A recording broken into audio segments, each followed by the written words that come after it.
warahmatullahi wabarakatuh. Sobat Aniero, apa kabar? Semoga kita selalu dalam bahagia dan sehat ya. Kali ini Sobat Aniero kita ajak untuk membicarakan info sekitar leasing. Nanti ada ketemu juga sama teman saya Mas Dion. Dan apalagi ya, sebenarnya sih tidak terlalu banyak soal leasing kalau kita mengerti ya, tapi yang kejadiannya cukup mengenaskan, banyak yang ditarik katanya kendaraannya. Jangan lupa subscribe, like and comment. Terang terang, hukum terang, blas, hukum blas, hukum jadi jelas. Ikut yuk. Oke, Sobat Aniero, ketemu lagi. Semoga kita tetap bahagia ya, walaupun masih suasana COVID. Tetap jaga prokes ya. Walaupun PPKM udah ada yang level 3, ada yang level 2, itu hanya istilah. Kali ini saya ada permintaan dari teman-teman Sobat Aniero, cerita soal leasing dong katanya. Leasing, oke, saya bilang, tapi kebetulan ada orang juga yang pernah atau temennya gitu menggunakan jasa leasing. Kita panggil ya, Mas Dion. Apa kabar? Wah, pakai masker aja ya? Oke. Saya nggak pakai masker, dia pakai masker. Oke. Katanya mau tanya soal leasing. Ya. Sebelumnya kalau soal leasing itu, menurut pengetahuan saya dalam praktik hukum, bahwa leasing itu kayak sewa guna atau lembaga leasing memberikan dana untuk membeli suatu barang, misalnya motor, mobil ya, benda-benda bergerak gitu, dan padat modal biasanya. Itu diberikan berapa waktu, 3 tahun, 5 tahun, berapa tahun sesuai kemampuan.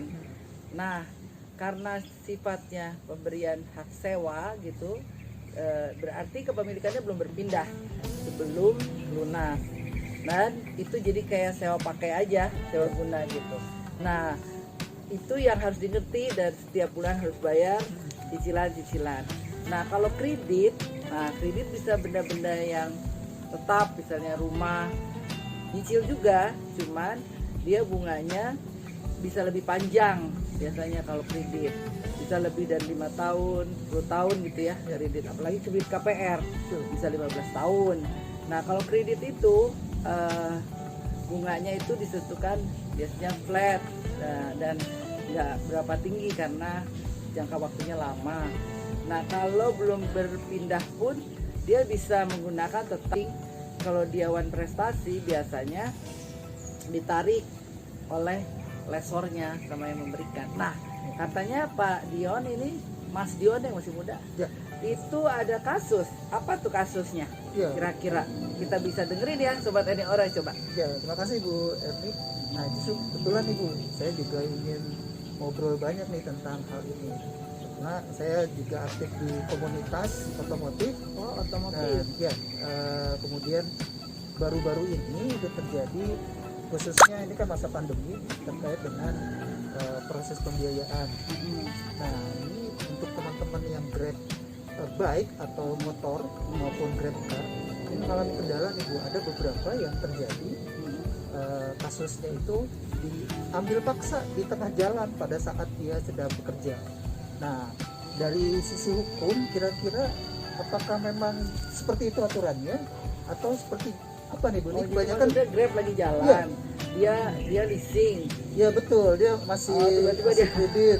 Nah, itu kan ada beberapa hal teman-teman Grab kolektor lagi. Ya, Grab car atau Grab bike itu yang kadang-kadang juga kurang mengerti tentang aturan-aturan ini, hal seperti ini.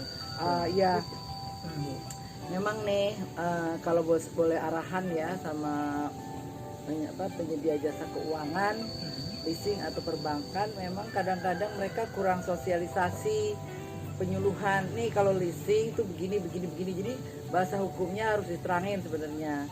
Nah, kalau kredit tuh bagaimana gitu ya. Tapi kalau kredit tuh sertifikat atau apa tuh yang diagunkan tuh ditaruh di bank. Tapi kalau leasing tuh sertifikatnya ditaruh BPKB, tapi barangnya bisa dipakai.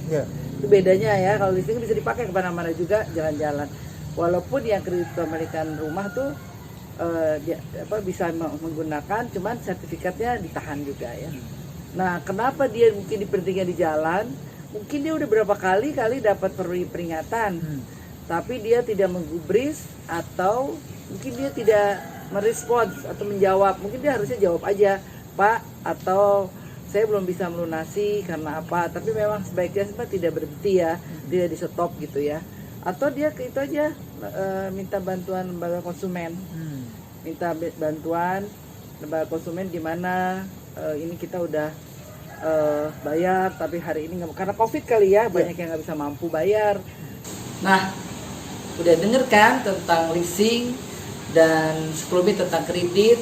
Hati-hati ya Sobat Enero kalau mau leasing, tanya dulu sama jasa leasing sama perbankannya bagaimana kalau kita nggak bisa bayar, apa yang dikerjakan oleh dia, apa yang kita tuh lakukan, musyawarah mufakat atau bagaimana.